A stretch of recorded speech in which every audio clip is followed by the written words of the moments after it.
Our next speaker is Jonathan Edelmann. Jonathan, he's an expert in Indian religion and Vaishnavism. He's currently assistant professor at the University of Florida.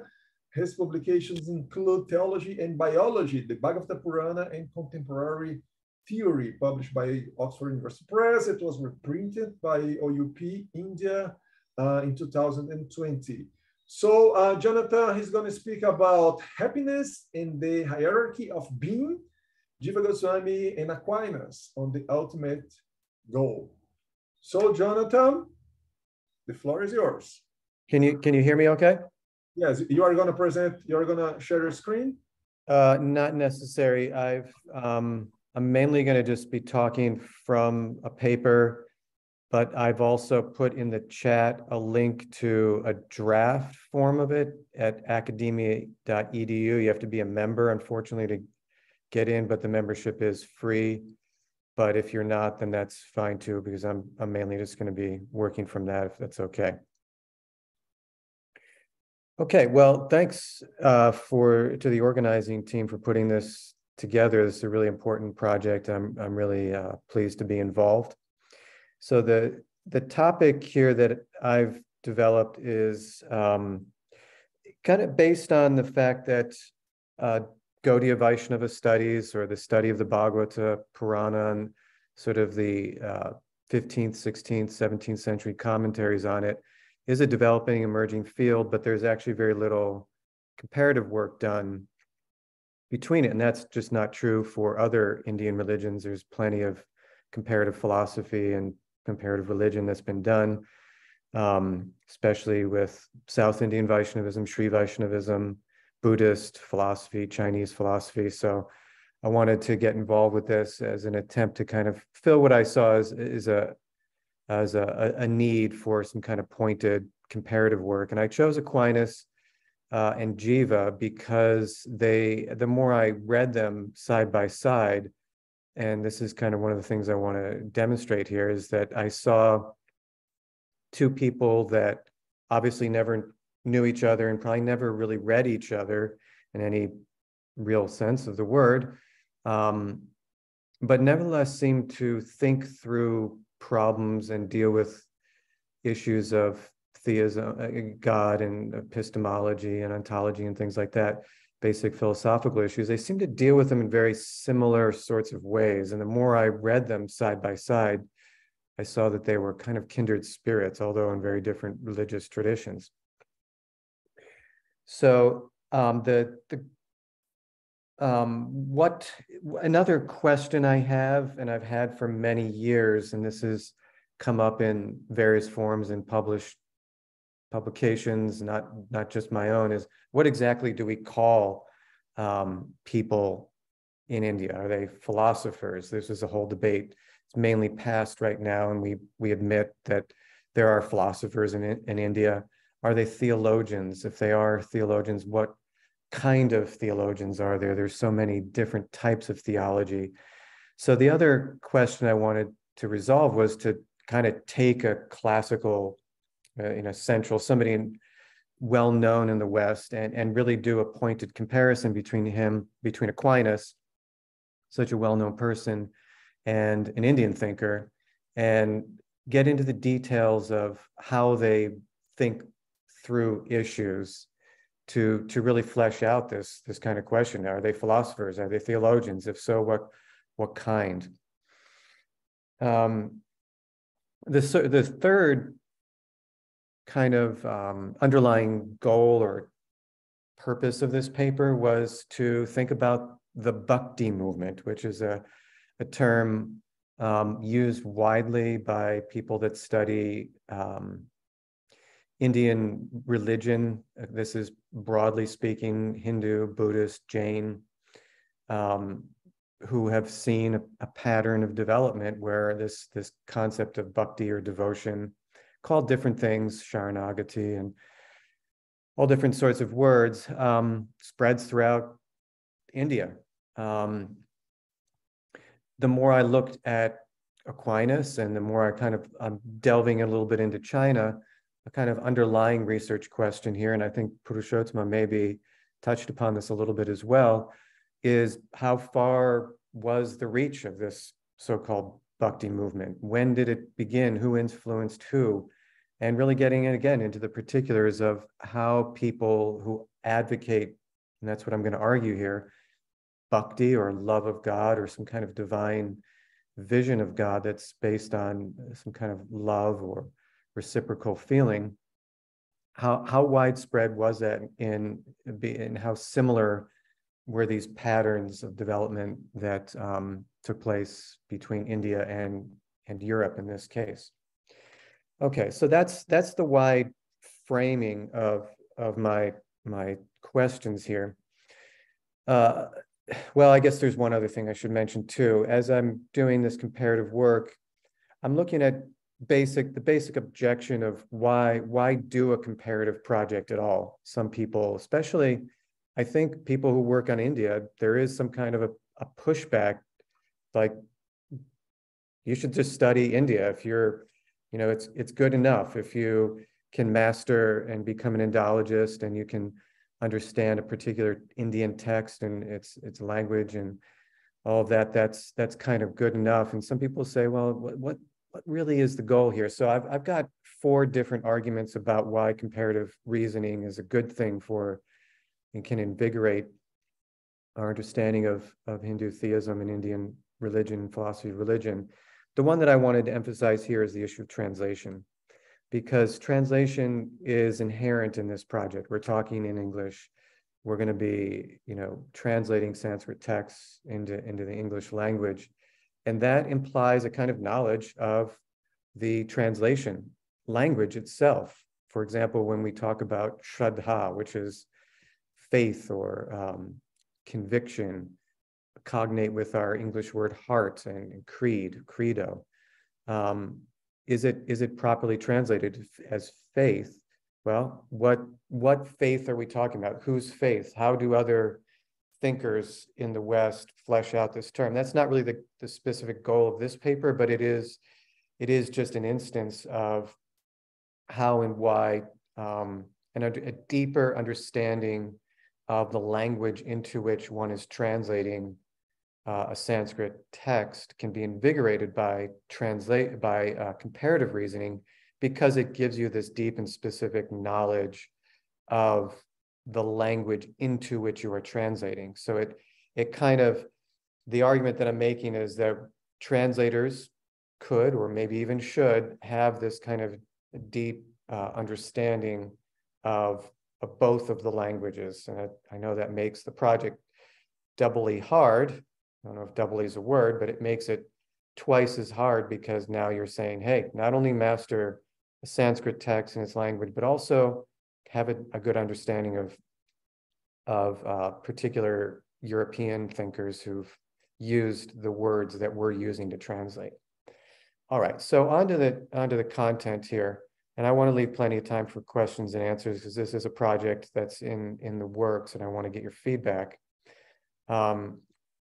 What we know is that the idea of bhakti being a goal, an artha, unaccompanied with this word purushartha, it's the goal of a person or a goal of man, begins to it develops. It has a history to it. I think the first instance an old instance at least, is there being 3 purusharthas. You find it in Vatsyayana's Kama Sutra, you find it in the Amarakosha, the Arthashastras by Kautilya, they talk about 3 purusharthas. There's 3 goals, dharma, Vedic ritual, artha, not to be confused with purushartha, but artha here meaning some kind of material success, some kind of economic development of some type, and kama, or pleasure of some type. Shankara introduces most powerfully, I think, in approximately the 8th century, the idea that jnana, some kind of wisdom, cognate with our words, English words gnosis and knowledge, is now a separate goal. It's its own end in itself. But then something happens,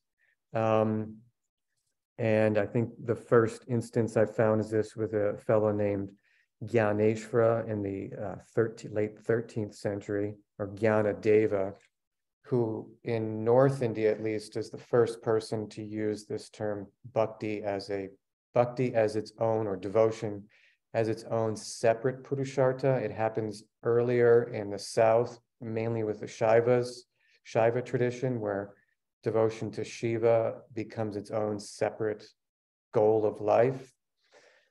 By the time the Bhagavata Purana is, I think the Bhagavata Purana is probably written sometime around 1000 AD, about a little over a millennia ago.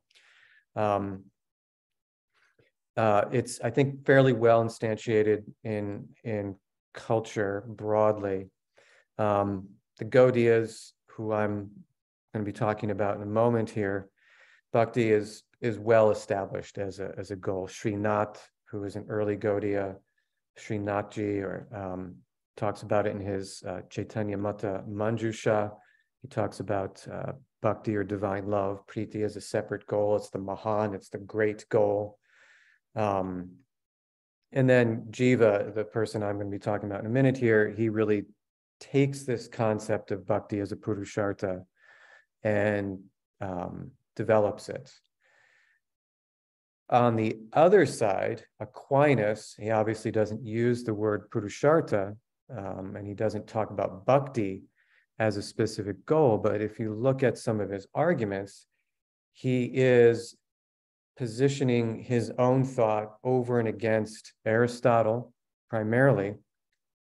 He's appropriating Aristotle's thought and developing it, but at the same time, he's prioritizing some kind of divine love as superior to other forms of knowledge, practice, aesthetics, other kinds of beauty. He's prioritizing this divine love as over and above classical Greek, especially Aristotelian categories. All right, so the first issue that one might look at is happiness itself.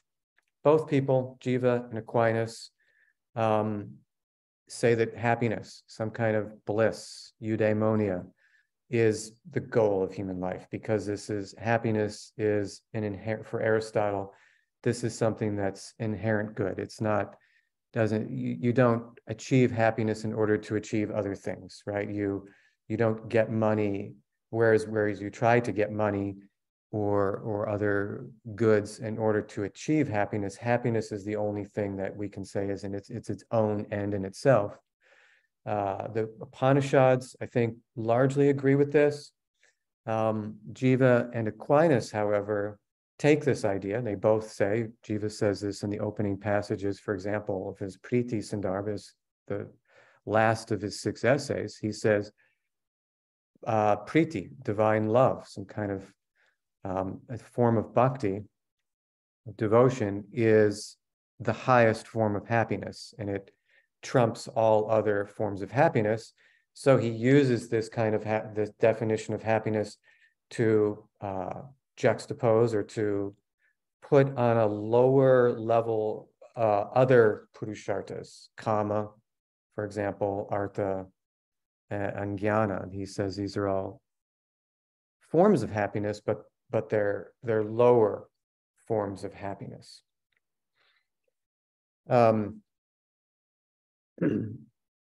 The idea that devotion or bhakti is the highest form of happiness is used hermeneutically as well. It's used hermeneutically to interpret the older texts of the tradition. And it's used hermeneutically to define how they have put together their own texts. Jīva composed the 6 essays, and he uses this idea of bhakti as the highest goal to set up to tell us how he built his argument, how he's developed his argument. He starts with discussion of ontology and metaphysics, then he talks about the means or the ends by which one understands the nature of the ontology that he set up. And then he says the ultimate goal of what I've said here, and this is why he talks about bhakti as the purushartha in his last essay. He says, this is the ultimate goal of my text. Aquinas does something very similar. He maps out his concept of being, his concept of God, and he develops his ethics, but he again says, ultimately what I'm trying to argue for and what I'm trying to demonstrate here is that this kind of devotion is the highest of goals.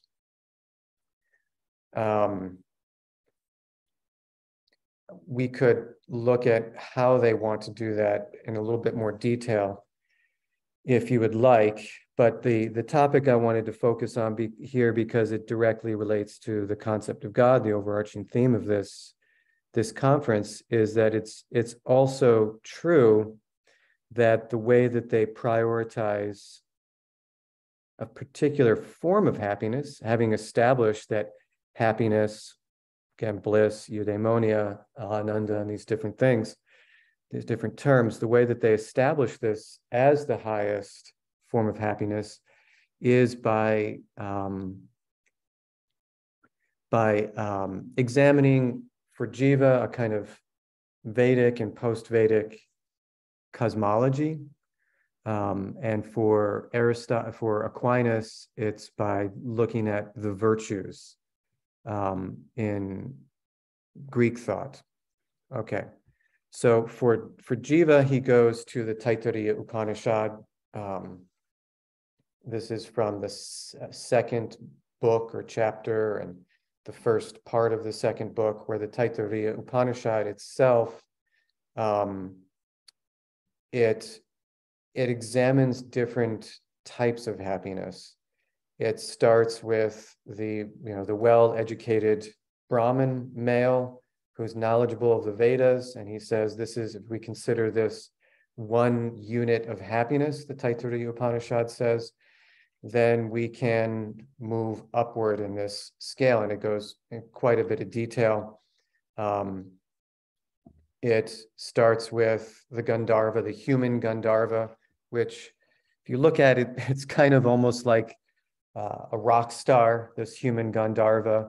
It's somebody who's skilled at music. He's well known for this. He's attractive person, kind of like Jimi Hendrix almost. And he says, okay, the Taittiriya Upanishad says the happiness of this human Gandharva is 100 times the happiness of a normal human being. Who's next? The patriarchs, the forefathers. They get another 100+ units of happiness. The people who, the practitioners and the recipients of the Vedic ritual, they get another form of happiness. The gods above them get another form of happiness. And then the gods like Indra, Brihaspati, and Prajapati, the sort of bigger gods, they get another form of happiness. So each layer of this Vedic or post-Vedic cosmology gets increasingly forms of happiness, culminating ultimately in the person that knows Brahman, one who knows the happiness of Brahman. He's never afraid. The Taittiriya Upanishad ends there and says this jnana of Brahman, this is the ultimate form of happiness.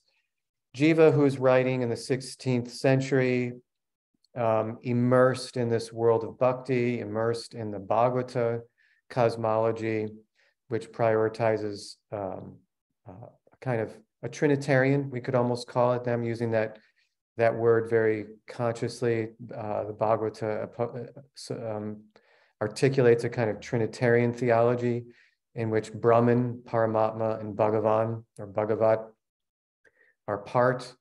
Jiva's not satisfied, he's not happy ending there with the nature of Brahman, so he's got his own kind of exegetical work to do, because he wants to accept the Upanishad as a type of authority.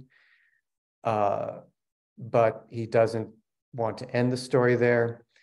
So he overlays his, again, Trinitarian theology, which is a hierarchical system, a hierarchical concept of God. So not only is the cosmos itself hierarchical, with earth and different layers of the earthly plane, and above that, a kind of svarga-like heaven with other beings in it that are above the human realm.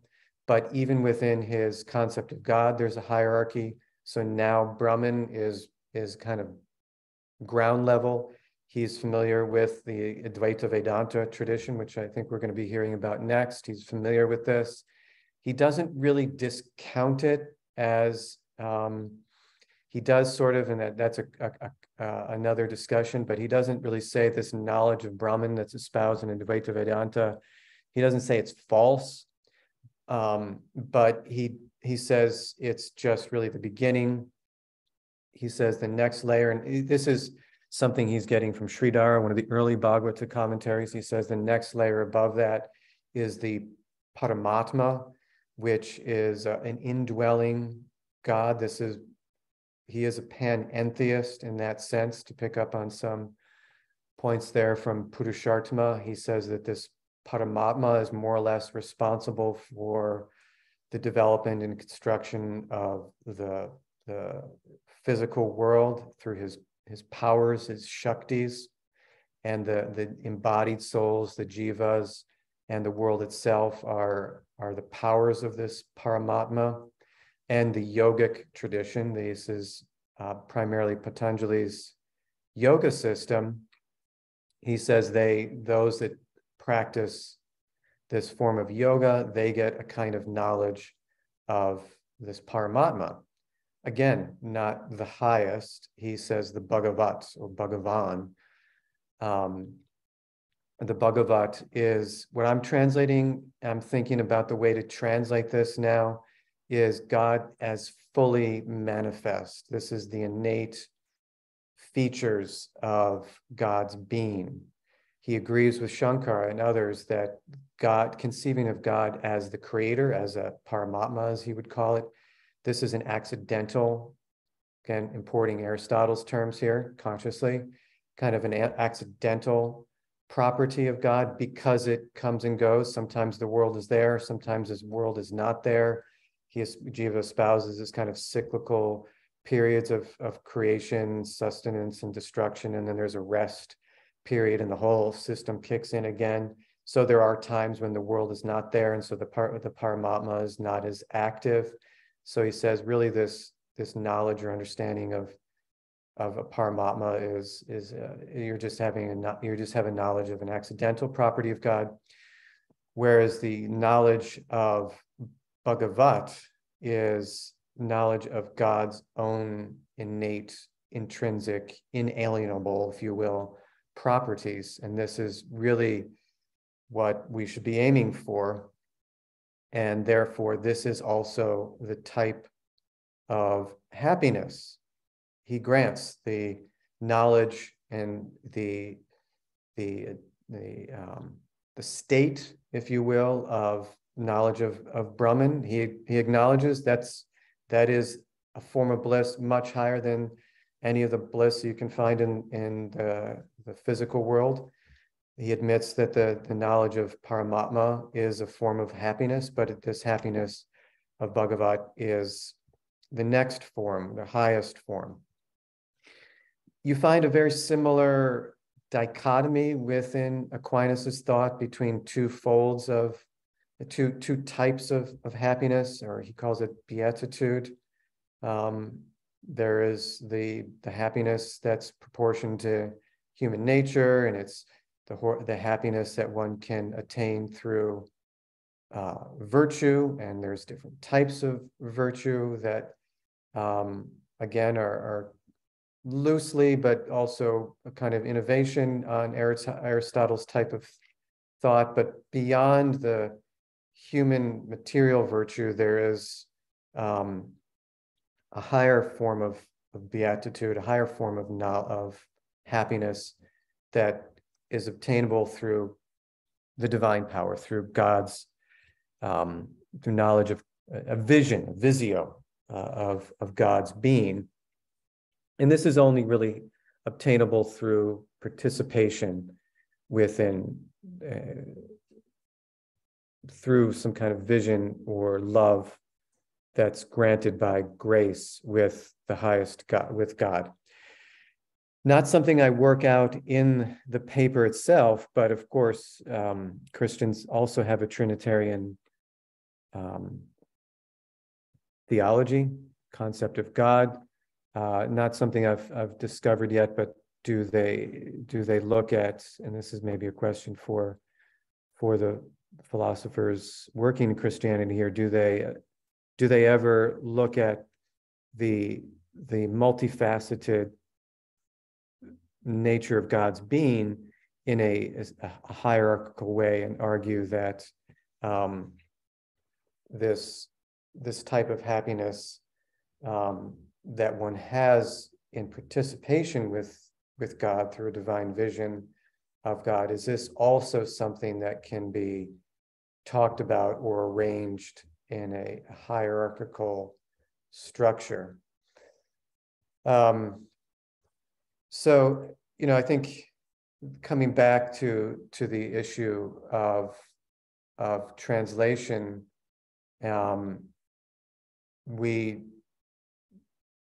people talk about happiness. There's a whole literature about happiness, and it's generally talked about, and I reference a book by Smith written in 2017. It's generally talked about happiness as not being the goal, because they want to say that happiness is fleeting, which of course it is. It comes and goes, and therefore happiness should be connected with other things like finding meaning.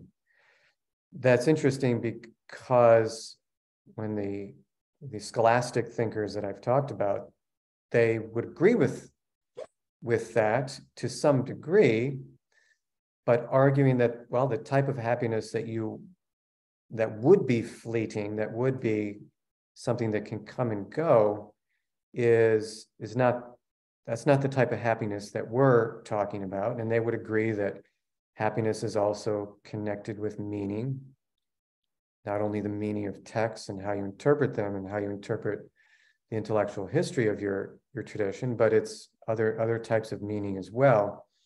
So this is another area where some kind of comparative philosophy could be of value, because it again goes back to this issue of translation and what's meant by these words like happiness and being and meaning and so forth.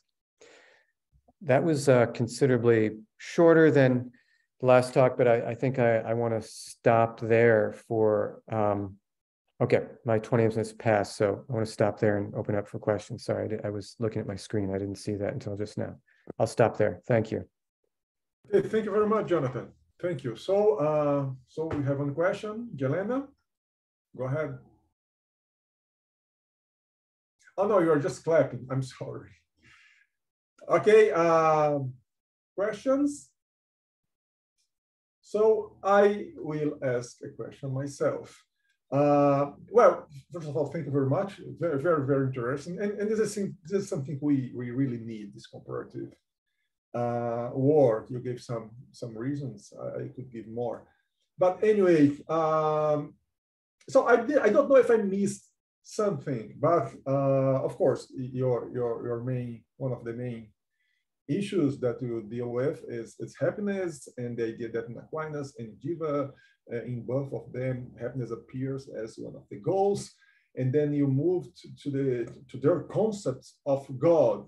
And again, I don't know if I missed something, but it seems that the relation between those two things, I mean, the fact that happiness is one of human beings' goals, or the highest goal, which is something quite strong. The relation of that, the relation this has with the concept of God, it seems to me that's because by knowing God, by getting knowledge about God, one gets one gets this happiness.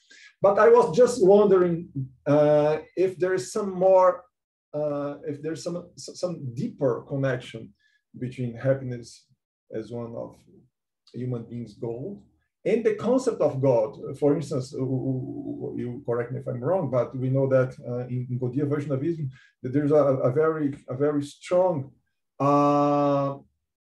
emphasis on the personhood of God, and more than that, there's the fact that God he develops personal relationships with other souls. So I was just wondering if these can be, from an ontological point of view, I mean, the reason why happiness is or should be the highest goal. Right. That's a great question. So this is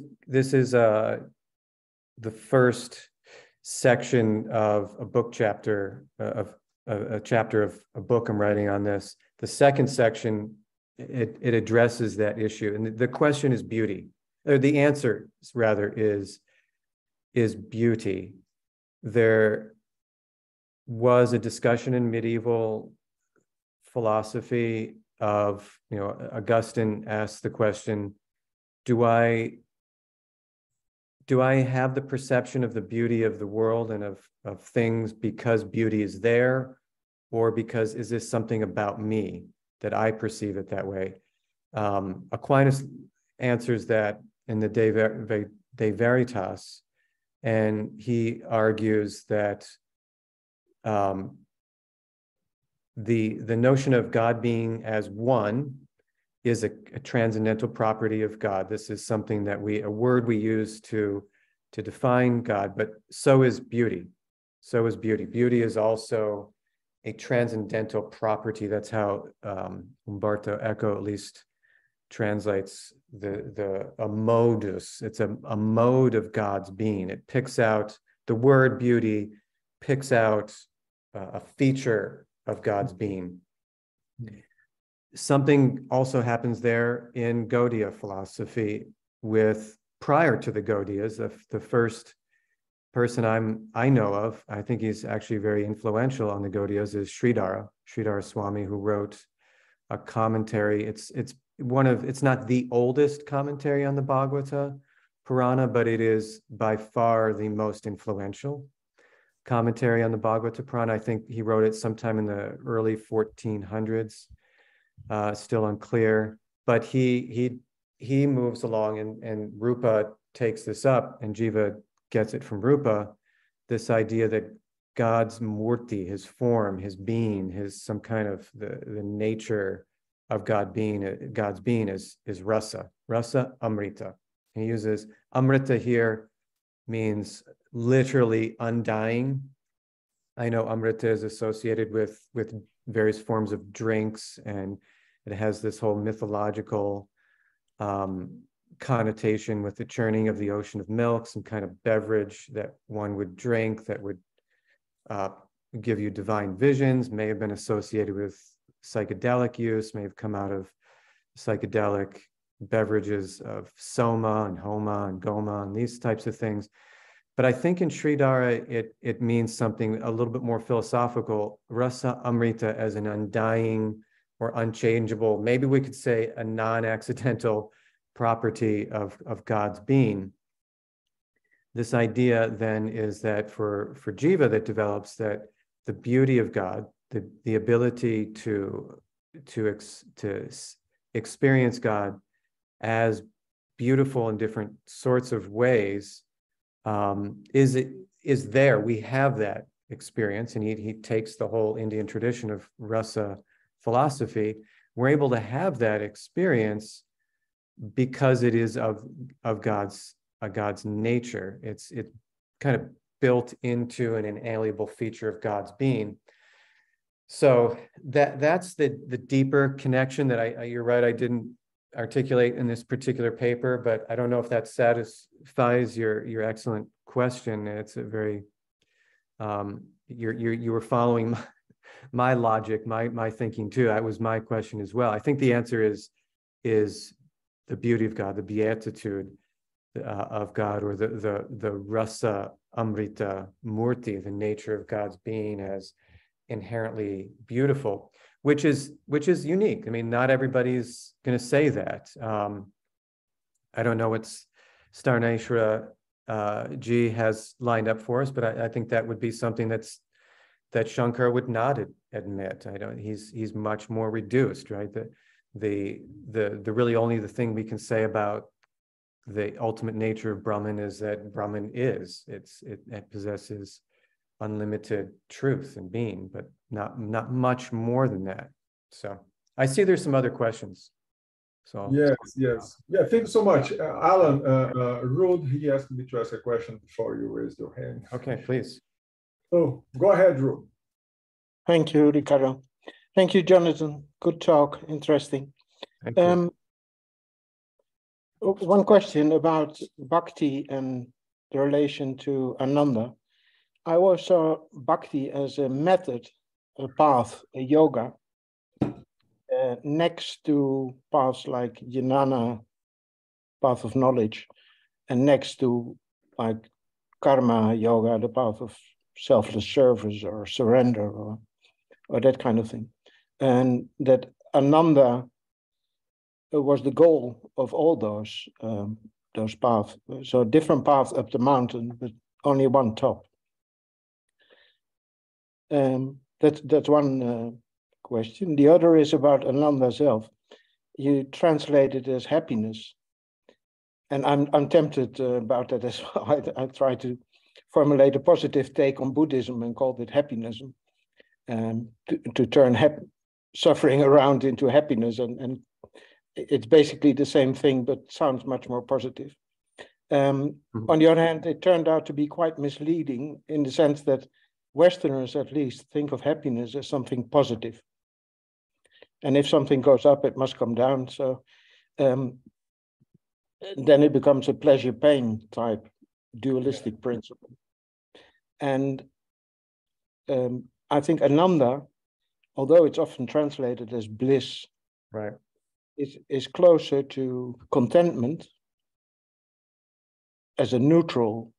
Getting rid of suffering is benefit enough for most people. If you realize that you're in the human condition is fatal, and that humans are vulnerable and fallible and mortal, and you realize that you're not really a human being, but that your Atman is Brahman, that is a relief. That is great. Short term, it certainly seems to be a form of happiness, but ultimately, I think it is contentment. Of course, that doesn't sell books or publications, but wouldn't you agree that that neutral interpretation of Ananda would be more suitable, perhaps? So two really great comments. I really appreciate that. I'll take the last one first. The word happiness, it's a totally imperfect word. There's no doubt. Bliss is a more imperfect word. I don't know. It just seems, bliss to me just is not a serious word. The first time I heard bliss is Ananda translated as bliss. It reminded me of some kind of cupcake that I used to get as a kid at school lunch. It was like chocolate coconut bliss. It just didn't really work for me. But scholars who work on, European thought struggle with the same thing. Like, what do we call eudaimonia, for example? Is it flourishing? So there's, people will translate eudaimonia as happiness, and that's largely where I've gone with it. It seems this is maybe something that I could do a bit more of a kind of genealogy of the word, but they've mainly gone the direction of happiness. That's partly why I chose it. Now, is it contentment? In the case of the Gaudiyas, and this is when kind of intra-Indian philosophical comparative work is so vital, I don't think contentment would work in this case, because the Gaudiyas are not saying that this the bhakti or priti as a kind of contentment, because contentment to me has this more, I don't want to say passive, but it's more, well, maybe it is, maybe I should say passive. It has contentment seems to have a sense of being pacified, of being, of your faculties as satisfied. Whereas my understanding of the Gaudiya Bhakti is it's a very active engagement, a very active participation with a full range of emotions. I didn't develop it here, but the introduction of the rasa philosophy and how the Gaudiyas apply rasa philosophy to their concept of God, which I've developed in a recent publication I'd be happy to send to you. But their conclusion is that there's actually a whole range of different types of emotions. Some of them, what we would consider bad, negativity, it's the bliss, so to speak, or the happiness, the ananda of one's knowledge and participation with the Bhagavat is, it has its own ups and downs. It has its own, it has its own disruptions, and I don't think it would be good to characterize it as contentment, because it's something much more active and